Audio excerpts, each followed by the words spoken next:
Hello everyone, एक बार फिर से आपका स्वागत है हमारे इस चैनल पर। आज हम आपके लिए जो टॉपिक लेकर के आए हैं वो है एक पूरा का पूरा न्यूमेरिकल क्वेश्चन, जिसमें हम डिस्कस करेंगे कि कैसे आप एक एब्सोल्यूट लिक्विड रेशियो निकाल सकते हैं। अगर आपको डाटा दिया गया है, कोई बैलेंस शीट दी गई है, तो उससे कैसे किसी भी कंपनी का या किसी भी फर्म का जो है आपको अगर एब्सोल्यूट लिक्विड रेशियो निकालनी है तो कैसे उसकी कैलकुलेशन की जाएगी। तो चलिए स्टार्ट करते हैं आज का ये टॉपिक। बट टॉपिक स्टार्ट करें उससे पहले अगर आपने अभी तक हमारे चैनल को सब्सक्राइब नहीं किया है या फिर पहली बार हमारी वीडियोस देख रहे हैं तो जाइए सबसे पहले हमारे जो है चैनल को सब्सक्राइब कर लीजिए, साथ में बने हुए छोटे से बेल आइकन को प्रेस कर दीजिएगा ताकि जितने भी फ्यूचर में आने वाली वीडियोस होंगे उसका नोटिफिकेशन आप तक सबसे पहले पहुंच जाए।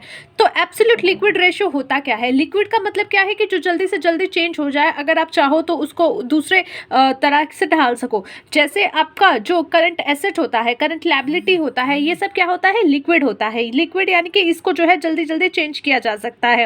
अब मेरे पास जो है इन्वेंट्री पड़ी है, मैं उसको बेच सकती हूँ। मेरे पास कैश है, वो लिक्विड में है, उसको हम आगे पीछे कर सकते हैं।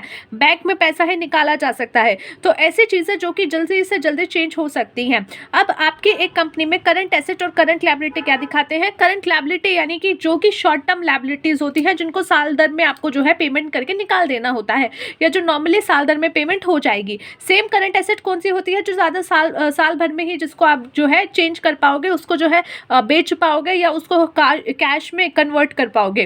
तो ये सारी आपकी होती है करंट एसेट। तो यहाँ पे जब बात की जाती है एब्सोल्यूट लिक्विड रेशियो, तो वहाँ पे एब्सोल्यूट लिक्विड रेशियो का जो आपका कह लीजिए फॉर्मूला होता है, पहले वो देख लेते हैं। तो यहाँ पे एब्सोल्यूट लिक्विड रेशियो, इसका फॉर्मूला आपका होता है एब्सोल्यूट, ठीक है, एब्सोल्यूट लिक्विड एसेट, यानी कि ऐसी एसेट जो कि लिक्विड है और एब्सोल्यूट लिक्विड है, यानी कि इनको ज़्यादा टाइम नहीं देना पड़ेगा अगर हमें इन्हें कैश में कन्वर्ट करना है या इनको अपनी फर्म से टाटा बाय बाय बोल के ख़त्म करना है, तो इसमें ज़्यादा टाइम नहीं लगेगा। और अपॉन में your current liability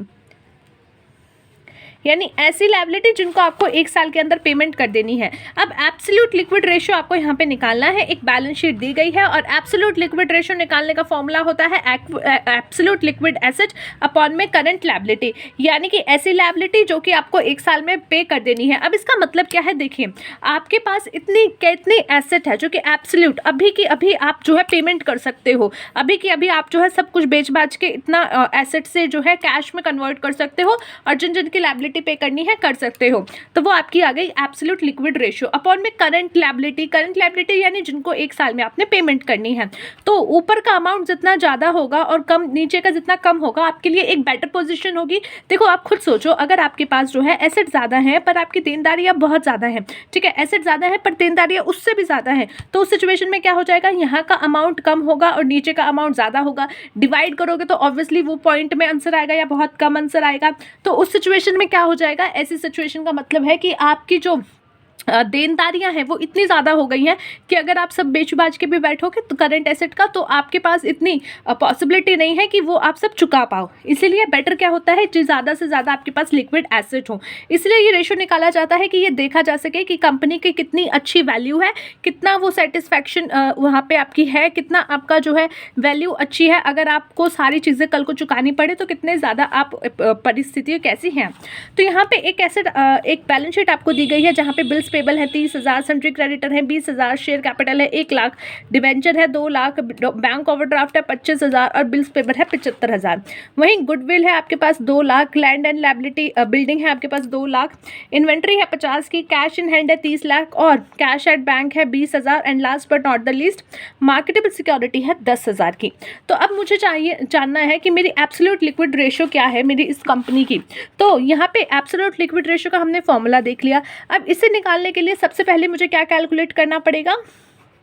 absolute liquid asset, कि मेरे पास लिक्विड एसेट कितनी है, ठीक है, लिक्विड एसेट। अब यहाँ पे ऐसी कौन कौन सी एसेट है जो कि एब्सोल्यूट लिक्विड एसेट है, जो कि बिल्कुल तुरंत आप जो है बेच करके पैसा ला सकते हो। तो सबसे पहले तो आपकी है कैश इन हैंड। तो सबसे पहले इज इक्वल टू में आ गया कैश इन हैंड। हम साथ साथ अमाउंट भी लिख लेते हैं ताकि हमें बाद में परेशानी ना हो, जो कि कितना है 30,000 का, प्लस दूसरा आपके पास है cash at bank. Cash at bank कितना है 20,000 का। तो cash in hand plus cash at bank 20,000 plus next आपके पास यहाँ पे ऐसी कौन सी है जो कि तुरंत आप बेच के अपना कैश में कन्वर्ट कर सकते हो, that is your marketable security. Marketable security भी आपका जो है यहाँ पे एब्सोल्यूट लिक्विड एसेट है, ठीक है, marketable security that is your 10,000। अब यहाँ पे हम जो है स्टॉक नहीं लेंगे। स्टॉक क्यों नहीं लेंगे? क्योंकि वो एब्सोल्यूट लिक्विड एसेट नहीं है। हो सकता है आप स्टॉक बाहर निकाल दो, पर वो हो सकता है कोई उधार पे लेकर के चला जाए तो आपको कैश कन्वर्ट नहीं होगा। तो जो स्टॉक है that is your current asset obviously, but is not an absolute current absolute liquid asset. तो इसलिए लिक्विड एसेट में सिर्फ यही 3 चीज़ें आपकी इस क्वेश्चन में आएंगी। इसका टोटल कीजिए तो 30, तो 50, 10, 60, तो यहाँ पे आपका आ गया 60,000।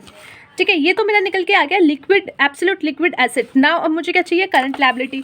तो मुझे चाहिए करंट लायबिलिटी। अब मैं करंट लायबिलिटी का कैलकुलेशन करूँगी। करंट लायबिलिटी, ठीक है, करंट लायबिलिटी में क्या क्या आएगा? क्या बिल्स पेबल मेरी करंट लायबिलिटी होती है? क्या बिल्स पेबल? हाँ, ऑब्वियसली बिल्स पेबल होती हैं। सेकंड, सन्ड्री क्रेडिटर, क्या ये मेरी करंट लायबिलिटी है? ऑब्वियसली ये है। शेयर कैपिटल, नहीं, ये इक्विटी है। डिबेंचर, नहीं, ये लॉन्ग टर्म लायबिलिटी है। बैंक ओवरड्राफ्ट, ऑब्वियसली ये मेरी करंट लायबिलिटी है। प्लस बिल्स पेबल, तो ऑब्वियसली तो ये गलत लिखा हुआ है, बिल्स पेबल आपका सिर्फ ऊपर का है, यहाँ पे कुछ और था। ठीक है, तो यहाँ पे जो आपका कुछ मान लीजिए XYZ कोई और लायबिलिटी है, तो ये कितनी है? 75,000। तो यहाँ पे अभी हम इसको नहीं ले रहे हैं, तो नहीं है।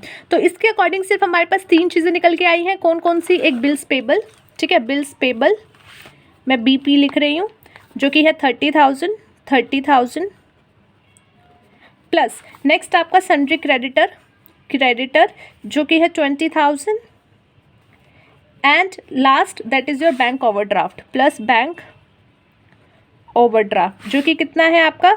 25,000। अब इसका अगर आप टोटल करोगे तो आपके पास कितना आया? 30 तो 50, 50, 25, 75,000 रुपये आपके पास आ गया करंट लायबिलिटी का। यानी कि आपको जो है मार्केट में 75,000 रुपये देना है, और आपके पास ऐसी एसेट जो कि आप तुरंत मार्केट में पेमेंट करनी पड़े तो कर सकते हो, दैट इज़ योर 60,000। यानी कि मार्केट में 75,000 देना है और एसेट में आपके 60,000 पैसे पड़े हैं जिनको तुरंत आप उनके मुँह पर मार सकते हो। तो यहाँ पे एब्सोल्यूट लिक्विड रेशो अगर आपको निकालनी पड़े तो आपके पास क्या आ जाएगा? ये फॉर्मूले के according absolute liquid asset that is your 60,000 and upon में current liability that is your 75,000। तो यहाँ पे अगर आप इसको कैलकुलेट करोगे, 60 को डिवाइड करोगे 75 से, 60 को अगर आप डिवाइड करोगे 75 से, यू विल गेट 0.8। तो यहाँ पे 0.8 जो है that is your absolute liquid ratio. तो ये लिक्विड रेशो, ऐसी लिक्विड रेशो है 0.8, जहाँ पे आपको पता चल रहा है कि आपकी जो है रेशो क्वाइट सेटिस्फाइंग है। इसके लिए आप पता है, अगर जब क्वेश्चन आपका हो जाए तो आपको ये ज़रूर लिख के मैंशन करना है, this ratio of 0.8 is quite, ठीक है, क्वाइट सेटिस्फैक्ट्री। इंग्लिश में थोड़ा सा झोल झाल है तो आप देख लीजिएगा, बिकॉज, ठीक है, it is much higher than the optimum value. क्योंकि ऑप्टिमम वैल्यू क्या होती है कि एटलीस्ट आपके पास 50% तो ऐसा पड़ा हो कि मार्केट में अगर आपको तुरंत पेमेंट करनी पड़े तो आप कर सको। तो ऑप्टिमम वैल्यू 50% होती है, 50 होती है। यहाँ पे आपकी 80% आया है क्योंकि हमने यहाँ पे रेशो निकाली है, सो इसलिए 0.8 है। बट परसेंटेज के अकॉर्डिंग देखा जाए तो इट इज़ 80%। तो उसके अकॉर्डिंग अगर आप चेक करो तो ऑब्वियसली जो है ये क्या है? एक सेटिस्फैक्ट्री वैल्यू है। तो ऑब्वियसली इसको एक सेटिस्फैक्ट्री वैल्यू माना जा सकता है। तो ये था आज का टॉपिक जिसमें हमने डिस्कस किया अबाउट एब्सोल्यूट लिक्विड रेशो। मिलते हैं नेक्स्ट वीडियो में एक अगले टॉपिक के साथ जिसमें एक और रेशो के बारे में बात करेंगे। So thanks for watching.